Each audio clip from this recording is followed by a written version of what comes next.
अनि कुन पार्टीमा हुनुहुन्छ तपाईँ? अहिले एमाले यो पार्टीले पनि एमाले पनि अब के गर्दैछ र यो नेपाली यस्तै हो। काङ्ग्रेसले पनि केही गरेन। परिवर्तन के गर्नुपर्छ भने हाम्रो यहाँको देशको मान्छे नेपाली मान्छे विदेश जानु हुँदैन थियो। यहीँ रोजगारी हुनुपर्थ्यो।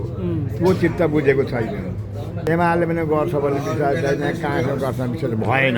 कुर्सी पनि चाहिएको छ, हेर्नु कुर्सी पनि चाहिएको छ, धन पनि चाहिएको छ मान्छेलाई। त्यही हुन्छ कि जस्तो लागेको छ मलाई यो कुरो त्यसो।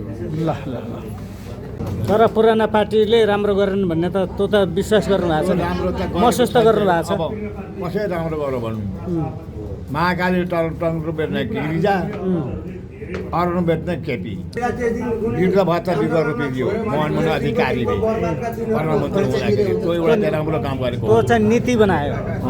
वृद्ध भत्ता चाहिँ कसैलाई दिएको होइन, राज्य कोषको पैसा तपाईँको गरिदियो नि।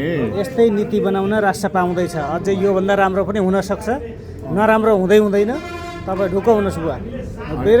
कमसेकम त्यतिखेर आँट दिनुभयो, तपाईँले भोट हाल्नुभयो र त्यतिखेर मनमोहन अधिकारी जस्तो एमालेको मान्छे राम्रो नेता थियो र भएको थियो। अब त्यस्ता मान्छे छैन, अब लोभी पापी छन्। त्यही भएर नेपालको पैसा हेर्नु, नेपाल नेताहरू लुकाएर राखेर छन्, डढाए अहिले पैसा।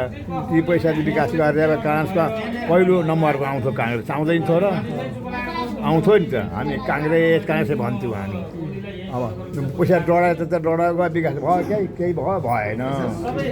पहिलेदेखि नै मेरो मानसिक हिसाबले मैले भनेको यो पार्टी नै विचारो होस् होइन। पार्टीप्रति गर्नुभएको काङ्ग्रेस नेपाली काङ्ग्रेसबाट चाहिँ घन्टीमा ल धन्यवाद उहाँलाई।